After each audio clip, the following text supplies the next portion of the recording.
Hello, and welcome to Thinking Out Loud. I'm your co-host, Nathan Rittenhouse. And I'm your co-host, Cameron McAllister. Cameron, today I want to ask you sort of a jovial question, but it might end up being more insightful. We'll see how our conversation gets in on this. But I want to ask you the question, functionally, why do the Amish have good PR? And the reason that I am curious about this is that the Amish do not believe or accept any of the things that we would consider to be culturally orthodox about individualism, about sexual ethics, about government, about fill in the blank there. If you would think like, oh, kind of here's like the more culturally elite, liberal, progressive vision of American life and reality, and then you think of the opposite of that, the Amish are maybe the closest thing to the opposite of Hollywood that you can picture, or Washington, D.C.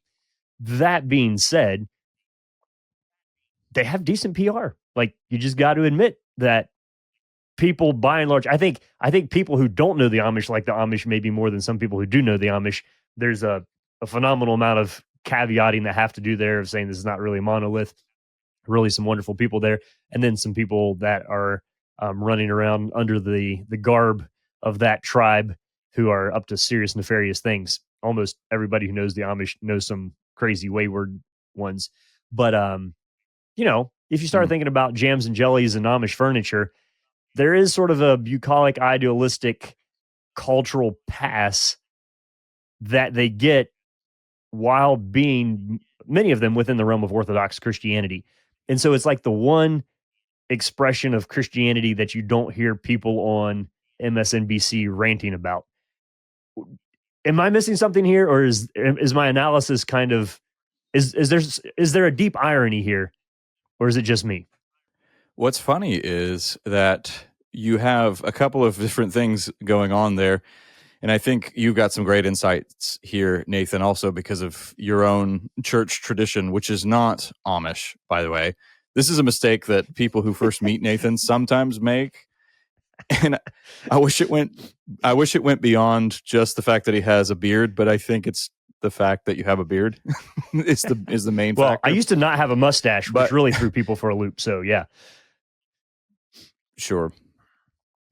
But I think what's worth pointing out here is there's, I think, some serious romanticizing that goes on with the Amish way of life.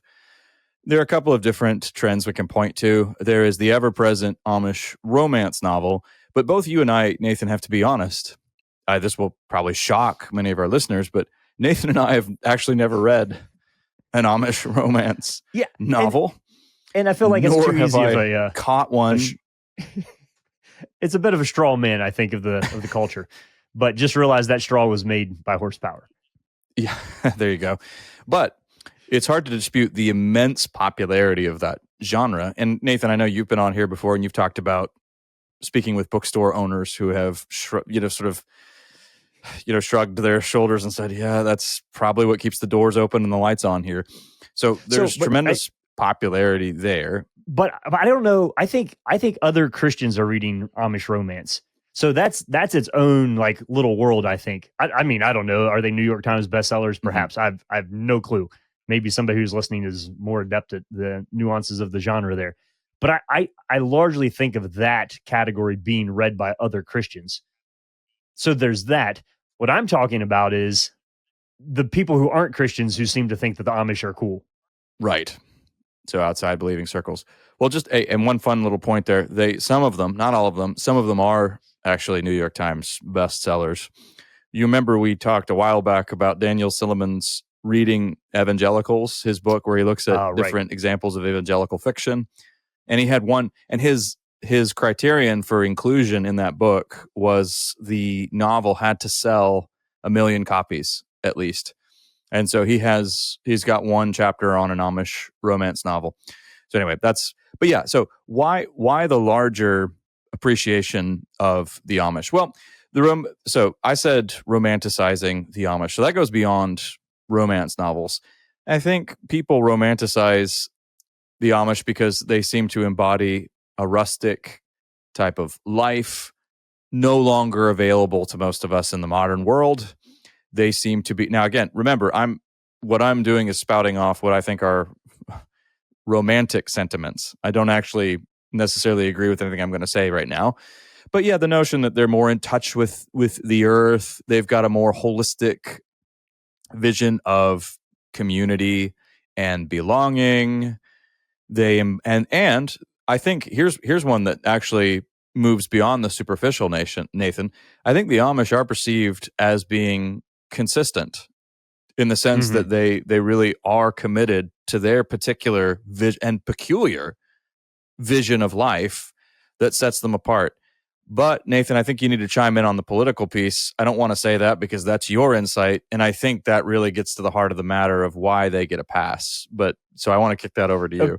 Yeah. Okay. So here's my working theory, and I know it's like, so Pennsylvania's a swing state this year, and some of these other places, and so there's all this question about whether or not the Amish will vote, and some of that might be changing. But by and large, in the past, the Amish have not been politically involved, and so I think the more progressive elite give the Amish as a form of Christianity a pass on their beliefs because they aren't seen as a political threat, as a voting bloc, or as somebody who's going to try to change the law in a way that the rulers of our land are opposed to.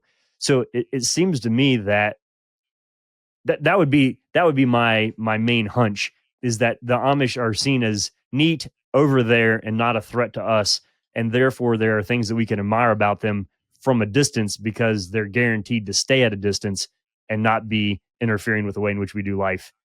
Which you would only say that if you've never driven 12 miles an hour behind a buggy. But by and large, I think that's the feeling there would be my guess.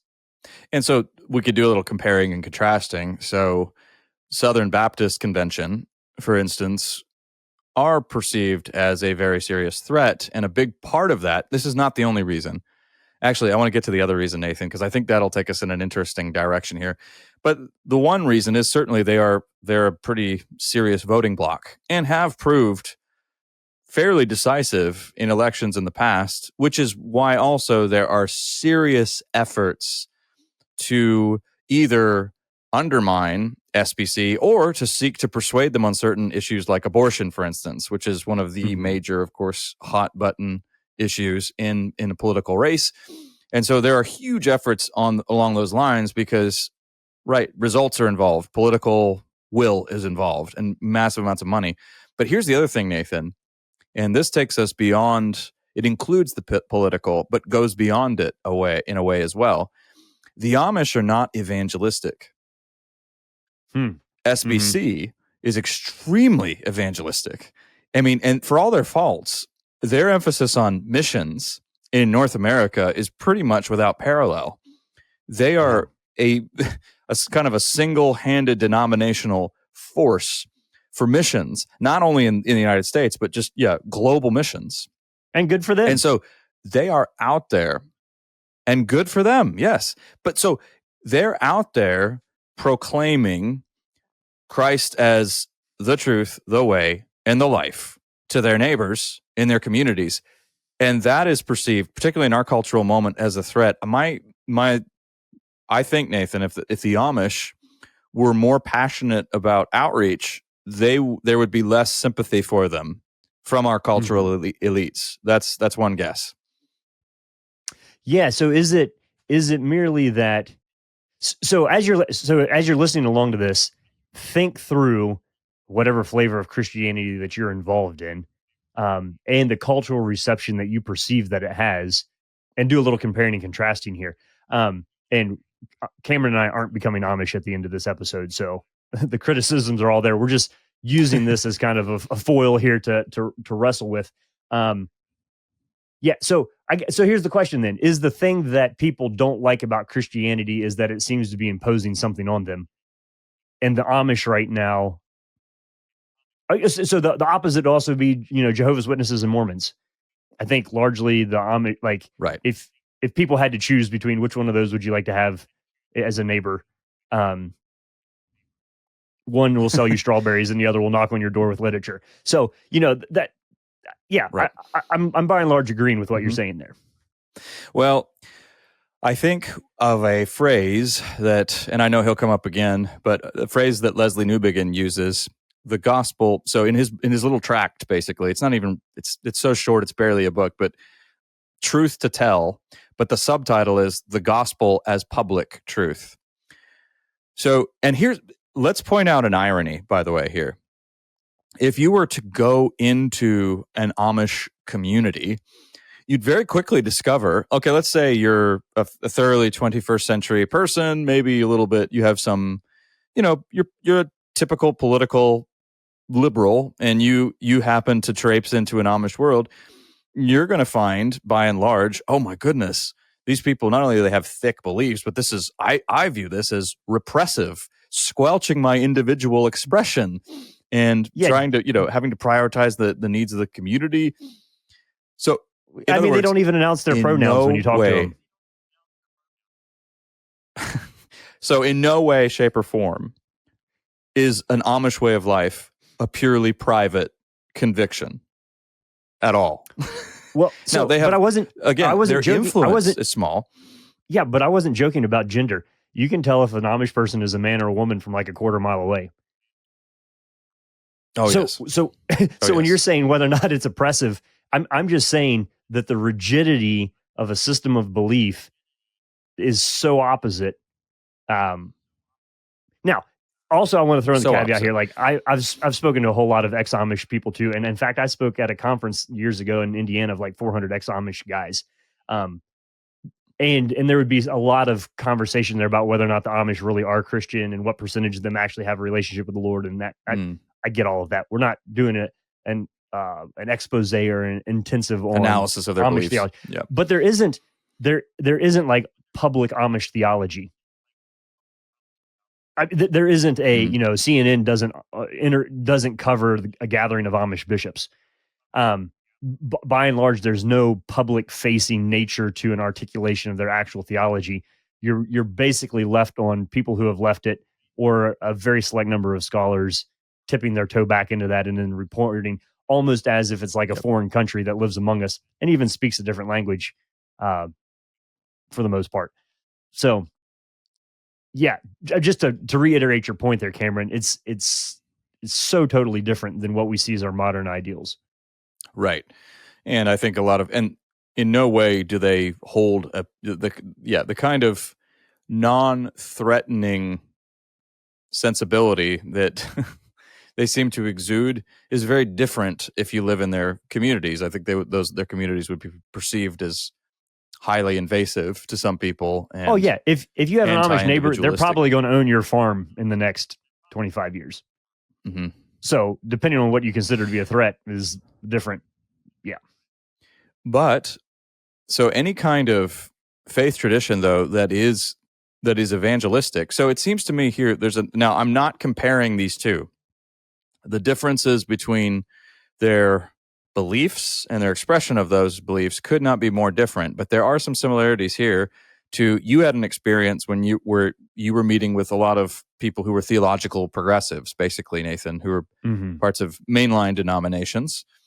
So you encountered a similar non-emphasis on recruitment or evangelism. There was a kind of, whatever means the Lord, in his mercy uses to maybe draw somebody in, whatever path somebody takes, that's fine with me. We don't need to evangelize anyone. And there are many of those mainline churches. One that comes to mind for me, Nathan, is always, I can't remember you might know the name of it because this was in your neck of the woods for a little while, but Jonathan Edwards' original church. I can't remember the name of it right now. Shoot. Obviously, it's this. It'll come to us, but it's this historical marker, of course. Yeah. Why did I do this to you? I mean, this is going to bug you the rest of the. But anyway, that church that once was once Jonathan Edwards' congregation.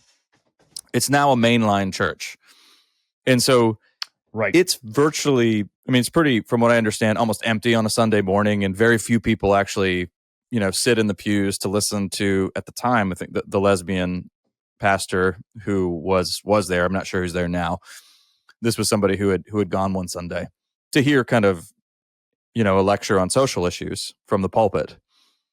But that's a picture of a denomination that has no real vitality to it, hasn't for a long time, dwindling numbers, but you have these churches that survive on, big endowments that keep the doors open and the candles lit, so to speak. But really, they don't have much else going for them. There's no energy, there's no excitement, there's no vision or anything like that. Now, I'm not saying that's exactly like the Amish. What I am saying is those kinds of faith movements similarly represent no real threat to the social and political order, or at least no perceived threat to the social and political order, because they're not really asking anybody to change their lives. So yes, if you do that, if you do the grave offensive thing these days of saying, I love you, I think you ought to think about changing your life completely, which is the gospel, no matter who you are, no matter how mild-mannered your way of life. That's the gospel. I like Leslie Newbigin's way of translating metanoia.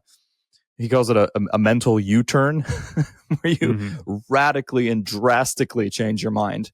And he also talks about how that has to happen. That's a supernatural process. And the older you get, Nathan, the more I think you come to appreciate just how hard it is to see somebody or to see yourself change your mind on a major matter or issue. It takes a lot to do that. So any faith tradition that says you ought to think about changing your life, I think is a serious threat, and a good threat. So I think that's not something that the Amish have made a major practice. At least it seems to me. You can set me right if I'm wrong there, Nathan. Well, no, because I don't think the average Amish person would know how to begin to help somebody else become Amish. Like, I mean, so the invitation, if you think about the core of Christianity, Jesus is going out and he's sticking his face in he's talking to the religious rulers, calling them a brood of vipers, John the Baptist, right into Herod's palace, the whole 9 yards. The gospel is a go and tell, offensive. Jesus says, if they hated me, they'll hate you too. It's kind of a no hold bars. Tension is the norm as far as the articulation of the gospel. But what Jesus was doing was he was preaching the kingdom and then saying, and come follow me. So in other words, come live like I live, literally. I mean, people were like, by and large, they look the same as everybody around them. So that's one version of it. And then the Amish are so different that it would be extremely difficult. I do know some people have converted back into some more traditional, like Old Order Brethren, Old Order Mennonite. I don't know anybody who's gone Amish. But I'm just saying that is a heavy lift. That's a big ask, to the degree that I think most people don't even try. Like, oh, I'm going to, learn how to, use a horse and buggy and speak Pennsylvania Dutch. That would be a significant lifestyle change. So one is so different that you're not going to try, and one is so much the same that you don't need to do anything different. And so they're different in that sense, for sure. Well, along the subject lines of difference, what about, and I think this is a fair question. I'm going to put you on the spot. You can kick it back to me as well, Nathan. That's fine. But what would we say to somebody who says, yeah, most Christians, 21st century Christians, show no distinction whatsoever. They simply blend in seamlessly with their cultural surroundings, and that's part of the problem. With the Amish, they're different, and that difference is important. It's a key part of their witness. This is an argument I've heard.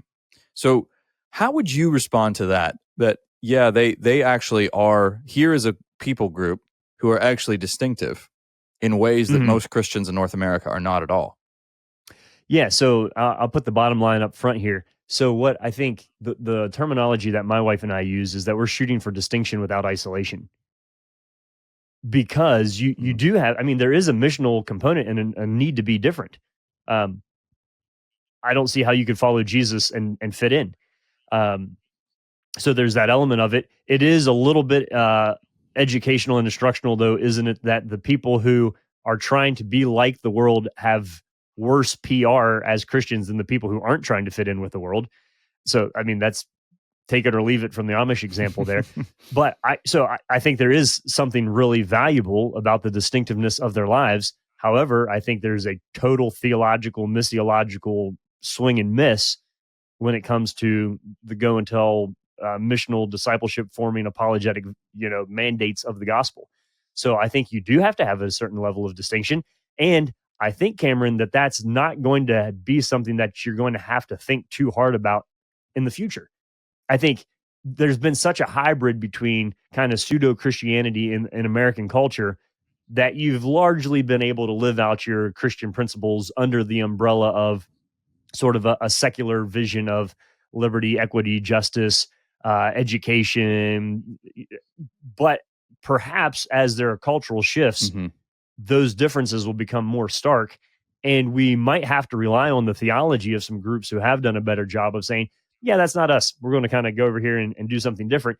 But we have to, I think, in order to follow Christ well, be people who have that invitational, missional impulse baked into us and provide the avenues and the on ramp onto the interstate, as it were, for people to actually know how to then walk into the life that Christ is calling us to, and see how they can do that together with us, and it be an entire lifestyle change, not just a set of ideals that we give mental assent to one time when we're 14. So there's a both and there. I see uh, the Amish is not fulfilling what Christ intended for his followers. But that doesn't mean that we can't look among them and see some things and the outworkings of those things in our culture, and maybe learn a few pointers along the way. So I'm not glorifying it at all, but like so many other ideas that we engage with, we don't agree with it, but we can point to elements within it and say, hey, there's something valuable that we need to take Mm-hmm. note of, that's working there, in that way. So that's kind of how I see that playing out. Distinction without isolation is a way harder. I mean, so here's the thing. Somebody was telling me about. They said I only drink in moderation, and I said, the difficulty with moderation is you have to be absolutely committed to it, because if you're only moderately committed to moderation, you'll Mm-hmm. quickly slip to either extremes. And I think extremes are the easiest spots to sit. It's easy. You can get more comfortable at the ends of the bell curve than you can in the middle of it. And so I think to have a robust Christian expression of our faith that is culturally distinctive and invitational at the same time requires a phenomenal amount of intentionality and work and spiritual maturity to walk in that in between spot of the distinction without isolation. That's invitational. Um, that's, I think, the point where the tradition and structure won't hold you there. That has to be a dynamic, God initiated and God led posture to have toward the world. So, um, that's what I'm not good at this. That's just what I'm working on. And I think by and large, the Amish provide a nice counterbalance to what I see to be a very high degree of cultural assimilation. And hey, we can just, fog machine, skinny jeans, and spiky hair our way into being relevant to today's teenagers. And the line between relevance and ridiculous is very thin. And I think that, if I had to say what will be the skills that will be needed in the future, the work on the distinctive element is the work of the next decade here. And then the balance part is the work of the rest of our lives. So I'm uh I'm not really threading a needle there, because I don't think it's that small or that not that narrow. I just think it's a thing we have to kind of hold open handed and see that there are pros and cons on both ends here, and then walk that well. No, I think that's helpful because I mean, it's one of the major tensions, basic tensions of the Christian life. And I think we are all working through what it means to walk as a citizen of our nation, but also as citizens of heaven as well. And I think the basic quiddity, to use a philosophical phrase, the feeling on the ground is one of tension there. And I do think you and Aaron's phrase or motto is very helpful of distinction without isolation. It also makes me think of John Henry Newhouse. His was in the world, not of the world, but for the world. Mm-hmm. That was a very helpful phrase for my dad, especially as we were living as missionaries in Europe. And I think part of what motivates our sense of being a threat to the political and social order is, of course, going to be love. It's the motivations of love that would allow us to lay our lives down first and foremost and surrender to Christ and love him supremely, and then love our neighbor as ourself. Loving our neighbor as ourself involves being willing to say, you ought to change your life to them. And we've talked about various ways of how that plays out. There are evangelistic efforts, but then there are organic evangelistic efforts that just play out over the course of our lives with people we know who happen to be outside of the church, and they see our lives. And there are times where, Nathan, you have that wonderful scenario you've run us through before on Thinking Out Loud, where it's, years and years of conversation with a mechanic, but then one day there's a sort of urgency as the person is getting on in years, and then your friend, your relative, was this your dad? Yeah. Or your grandfather? Dad, suddenly rushes to the scene and says, I got to tell you, I've got to tell you about Jesus Christ and the gospel because you're getting older. But so all that to say, I'm not arguing for a formula here, but I'm saying a healthy Christian life is characterized by not only that feeling of tension, but also a willingness to risk alienation, and sometimes worse. Although fortunately for us in North America, still we don't really risk worse than awkwardness and alienation. There are plenty of places in the world where people do risk their lives to do this, and we talk about Jesus. And so I think part of the issue that we wrestle with as modern people who are not part of an Amish community, so our way of life, I think, as with what you said about moderation, Nathan, if we don't want to be culturally assimilated and we're modern Christians and we live outside of that kind of thick community, we're going to have to be highly intentional about it, which is why we often hammer on about the fact that you need to be in church. That's part of what helps you to get your head on straight. But I think the balance that we're trying to achieve is, on the one hand, if you go too far, and you've talked really well about this. We've talked about this in our How to Think Like a Christian curriculum as well. If you go too far in trying to accommodate a culture, you end up going in a syncretistic direction, and you're just kind of, you're down the path to your beliefs are going to be assimilated, likely lose their distinctiveness.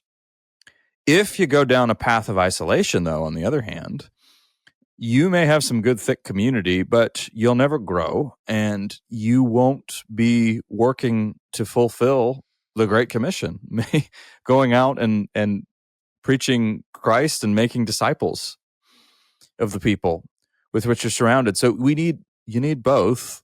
So you want to, again, it's a tension.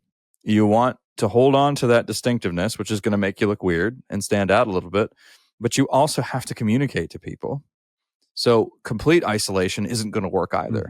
And again, we don't have the full balance here. This is something we work out together in our various communities. It's going to look different. The shape of the gospel doesn't look different, and our confession doesn't look different, but how we practice Christ's commandments sometimes is going to look different depending on our geography, where we live. Nathan, it'll look different for you in West Virginia than it will for me in the Atlanta metropolitan area or the suburbs. It just will. And part of that is just, that's just a call for us to step away from idealism and lean into the specifics of where we actually live in our own neighborhoods and deal with those, and prayerfully and with great consideration. So I mean, I think that's not threading the needle here myself. I'm just trying to point us in a good direction of a kind of a balanced approach as we think about distinctiveness and also outreach. Yeah, I think so. Let's summarize here. So I think they get a bit of a pass because they don't seem like a threat politically. I think they're perceived to have a high degree of internal consistency. So they're saying, hey, these are people who, at least from a distance, don't seem to be hypocritical. They seem to be, have a whole little consistent, you could say a very coherent worldview and consistent. There's an internal consistency and logic to the thing. And so I think there are two things, if you're non-Amish listening to this. Distinction is not necessarily a bad thing, and is come out from among them and be separate. You quote right out of the New Testament on that. And also the idea that people, by and large, do still respect people that they perceive to have integrity, even if they disagree with them. So those are two things I think for us to keep in the back of our minds as we're living this life. And then the third one is that in this world you will have trouble, that the cultural tension and difficulty is not a bug in the system. It's a feature of proclaiming a kingdom that's at odds with the ways of this world. And so if you feel like you're at tension with the world, with the culture around you, yeah, that's what Jesus said would happen. So those three things, keep those together. We just kind of jovially use the Amish as a little bit of a punching bag here to kind of bounce some ideas off of. But those three things, distinction, internal consistency, and then cultural conflict, are not bad and they're not unbiblical. And we probably will have to become a bit more pachydermatous, to use a Merriam-Webster word of the day once, a little bit more thick-skinned as Christians sometimes on deciding what it means for us not to have our feelings hurt, or for us to be tough enough to engage the world. And here's the thing. I want to tell one story, Cameron, as I bring this to a close of what I think the ideal here maybe in some of this is. I remember one time when I was a pretty little kid, we were helping somebody redo a shingle roof. And this was back in the day before everybody had an air nailer. And so we did a lot of tar paper nails by hand with just a hammer. And there's a way that you can hold the nail in your hand that is kind of inefficient, and you're more likely to hit your finger, and it slows you down. And there's a way to do it kind of open palmed with your palm up holding it. That's way faster and a little bit safer for your digits as well. And my dad was flying along doing this and looked over and saw a friend of mine who was kind of doing it the painfully slow way. And my dad just looked at me and winked, and he never said anything to the guy. He just went over and hammered a couple rows beside this guy in the faster way. And sure enough, pretty quickly, my buddy was like, why is he doing that so much faster? Looked over and saw it, flipped his hand over, and then immediately took off in that same way. And my dad looked back at me, winked, and went about his way. Never said a word to the guy. But he looked over and saw what that guy was struggling with, came up alongside him, modeled a different way to do it that the guy could obviously see was better, never said a word, and then went off and went about his business. And so I think that's what you miss in the isolation component of Christian living, is that, are we presenting the gospel in a way where we're willing to come alongside people and say, hey, here's a different way to live life. And actually it's available to you as well.